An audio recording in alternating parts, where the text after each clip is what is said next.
وہاں کے تمام معزز جج صاحبان بھی، وہاں کے جو افسران ہیں، جو ذمہ داران ہیں، جو منٹس تیار کرتے ہیں، جو اپروو کرتے ہیں، ان سب کو اس چیز کا معلوم ہے. تو پھر ایسی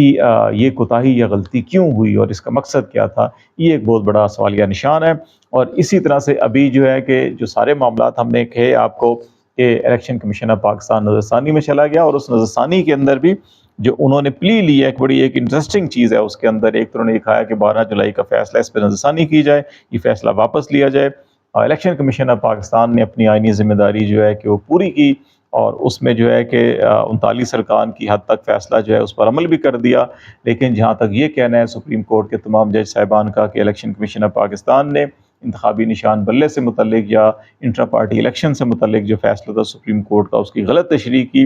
یہ جو ہے کہ ایسا نہیں ہے. الیکشن کمیشن آف پاکستان نے سپریم کورٹ کے فیصلے پر منوعاً عمل کیا ہے، یہ تشریح کی غلطی نہیں کی. اور سپریم کورٹ آف پاکستان جو ہے کہ وہ آرٹیکل 218 کے اندر مداخلت نہیں کر سکتی. یہ وہی موقف ہے جو پارلیمان نے کہا کہ آئین سازی یا قانون سازی ہمارا اختیار ہے، اور سپریم کورٹ جو ہے کہ وہ آئین کو ری رائٹ نہیں کر سکتی. تو یہاں پہ الیکشن کمیشن نے یہ موقف اختیار کیا کہ ہمارے جو دو آرٹیکل 2018 کے تحت اختیارات ہیں ان میں سپریم کورٹ مداخلت نہیں کر سکتی. ایک طرف الیکشن کمیشن نے یہ کہا کہ ہم نے کوئی تشریح فیصلے میں غلطی نہیں کی، اور دوسری طرف اپنی پریئر میں اور موقف میں اپنی درخواست میں یہ بھی کہہ رہے ہیں کہ الیکشن کمیشن نے اگر فیصلے کی تشریح کی غلطی کی ہے تو یہ معاملہ، کیونکہ election commission of Pakistan constitutional body ہے، تو اس کو واپس بھیج دیا جائے، اس کو واپس ریمانڈ کیا جائے. تو یہ اس کے اندر کنٹراڈکشن بھی نظر آتی ہے. دوسری طرف پی ٹی آئی نے جو پارلیمان کے اندر قانون سازی کی گئی، الیکشن ایکٹ کے اندر ترمیم کی گئی، اس کو chairman P T I barrister گور نے چیلنج کر دیا. سلمان اکرم راجہ ان کے وکیل ہوں گے، اور اس میں بھی اس قانونی ترمیم کو کالعدم قرار دینے کے لیے اور غیر قانونی قرار دینے کی جو ہے استدعا کی گئی ہے، اور یہ کہا گیا ہے کہ مخصوص حصے دیگر جماعتوں کو دینے سے روکا جائے، اور یہ ان کا کوئی قانونی اور آئینی حق نہیں بنتا. متناسب نمائندگی یہ منافی ہوگا اگر کسی جماعت کو اضافی سیٹیں دی جائیں گی، اور یہ پی ٹی آئی کی نشستیں بنتی ہیں اور انہی کو نشستیں دی جائیں، کیونکہ پی ٹی آئی نے اس سے پہلے بھی جب انتخابی نشان بلہ لیا گیا تھا اس سے پہلے بھی فہرستیں جمع کروائی تھیں، اور ابھی بھی مقررہ سپریم کورٹ کے فیصلے کے مطابق اپنی فہرستیں جمع کروا چکے ہیں. تو یہ معاملہ جو ہے کہ اس وقت یہ پہنچ چکا ہے. اب یہ معاملہ جو ہے کہ سب سے اہم معاملہ یہ 184(3) کے تحت چیلنج کیا گیا ہے، اور یہ چیز بھی جو ہے کہ سپریم کورٹ کی اسی پریکٹس اینڈ پروسیجر ایکٹ کے تحت 3 رکنی جو کمیٹی ہے اس کے سامنے ہوگا، اور وہ اس پہ اب بینچ تشکیل دے گا کہ اس کے اوپر بینچ جو ہے کہ 5 رکنی ہونا چاہیے، فل کورٹ ہونی چاہیے، یہ کیا معاملہ ہونا چاہیے، اس کے اوپر بھی جو ہے یہ فیصلہ ہوگا. اور اس وقت جو ہے کہ ہماری اطلاعات کے مطابق جو سپریم کورٹ کی پریکٹس اینڈ پروسیجر ایکٹ کے تحت 3 رکنی کمیٹی ہے، اس کا اہم ترین اجلاس جو ہے وہ آج طلب کیا گیا ہے. اور اس کے اندر ایک بار پھر جو ہے کہ یہ معاملہ جو نظر ثانی کی درخواست ہے وہ بھی اس سے پہلے بھی اگرچہ 2 معزز جج صاحبان اس کمیٹی کی یہ کہہ چکے ہیں کہ جب تک تفصیلی فیصلہ نہیں آتا اس وقت تک جو ہے کہ یہ نظر ثانی کی درخواست جو ہے وہ نہیں لگائی جائے گی. اور دوسرا چھٹیاں بھی اس وقت ہیں اور جج بھی اویلیبل نہیں ہے. تو ابھی یہ دیکھا جائے گا کہ اگر تمام جج اویلیبل ہیں اور اگر چھٹیوں کے اندر ہی تفصیلی فیصلہ آ رہا ہے تو ہو سکتا ہے کہ اس نظر ثانی کی درخواستوں کے اوپر جو ہے کہ وہ کوئی تاریخ مقرر کر دی جائے سماعت کے حوالے سے. اور دوسرا معاملہ جو ہے کہ اس وقت یہ بھی دیکھا جائے گا سپریم کورٹ کے اندر کہ کیا یہ جو عمل درآمد کے حوالے سے compliance report election commission of Pakistan سے مانگی تھی، کیا ان کی درخواست اور یہ پٹیشن جو ہے یہی موقف کافی ہے کمپلائنس رپورٹ کے حوالے سے، اور اگر کمپلائنس نہیں ہوا تو کیا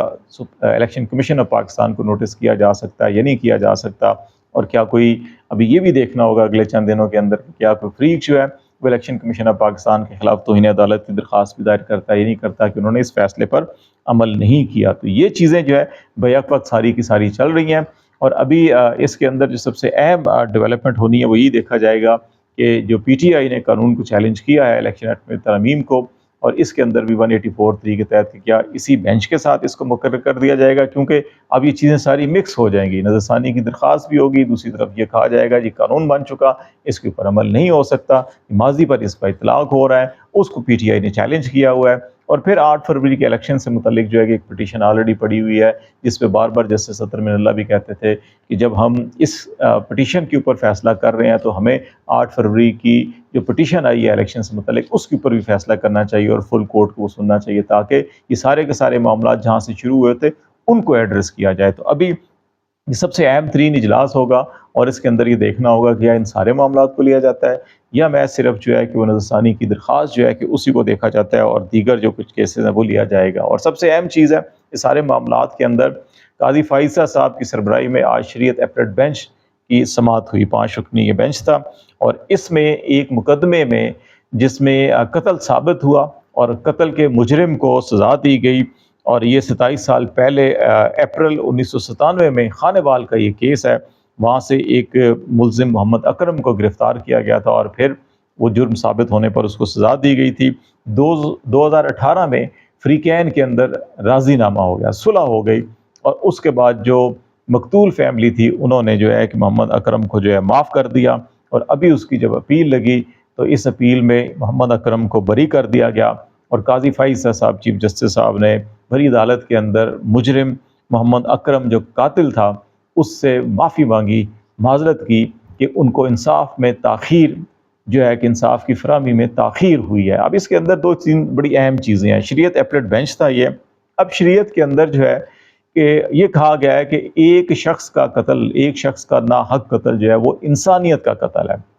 یہ ہماری قرآنی تعلیمات ہیں، یہی ہماری رسول پاک صلی اللہ علیہ وسلم کی جو سیرت مبارکہ ہے اس سے بھی ہمیں یہی درس ملتا ہے۔ ایک شخص جس نے قتل کیا اس کو سزا بھی ہوئی، تو ایک شخص جو قتل کرتا ہے وہ انسانیت کا قتل کرتا ہے، اس کے مترادف ہے۔ اب اسی فیصلے کے اندر ریمارکس دیتے ہوئے چیف جسٹس صاحب نے یہ بھی کہا کہ قتل کے مقدمات کے اندر راضی نامے میں بہت سے ایسے فیصلے ہیں جس میں راضی نامے کو تسلیم نہیں کیا گیا، کیونکہ اس میں ریاست جو ہے وہ فریق ہوتی ہے اور ریاست نے انصاف فراہم کرنا ہوتا ہے، اور سم ٹائم جو ہے کہ متاثرہ فریق جو ہوتے ہیں ان کے اوپر اثر و رسوخ استعمال کر کے صلح نامے کیے جاتے ہیں۔ کچھ جگہوں کے اوپر عدالتوں نے ایسے راضی نامے تسلیم کیے ہیں، تو یہ ڈیٹیل ججمنٹ کے اندر اس کے جو ہے ریفرنس سارے لکھے جائیں گے، لیکن یہ معافی نامہ جو ہے، یہ معافی مانگنا جو ہے کہ یقینی طور کے اوپر اگر انصاف کی فراہمی میں کسی کو تاخیر ہو اور وہ بے قصور ہو اور اس نے جو ہے کہ جیل کاٹی ہوئی ہو اور وہ کئی مہینوں سے سالوں سے جیل میں ہو، ابھی ہم دیکھ رہے ہیں کہ پچھلے 2-3 سالوں سے کئی لوگ جو ہے صرف اور صرف سیاسی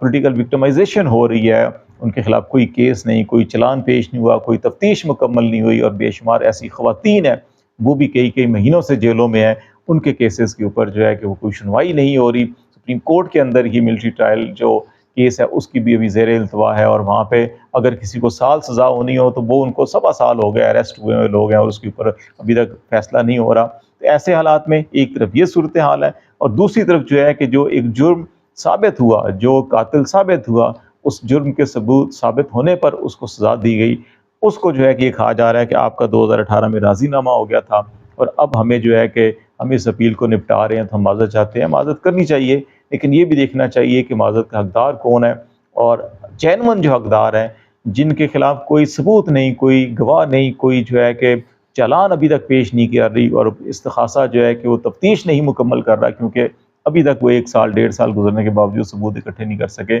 میرا خیال ہے کہ ان سے معافی بھی مانگی جانی چاہیے، اور ان کو اگر بری کر دیا جائے، انصاف دے دیا جائے، تو یہ بھی ایک بہترین طریقہ ہوگا۔ لیٹس سی، آج تک اتنا ہی۔ خالد جمیل کو اجازت دیجیے، اللہ حافظ۔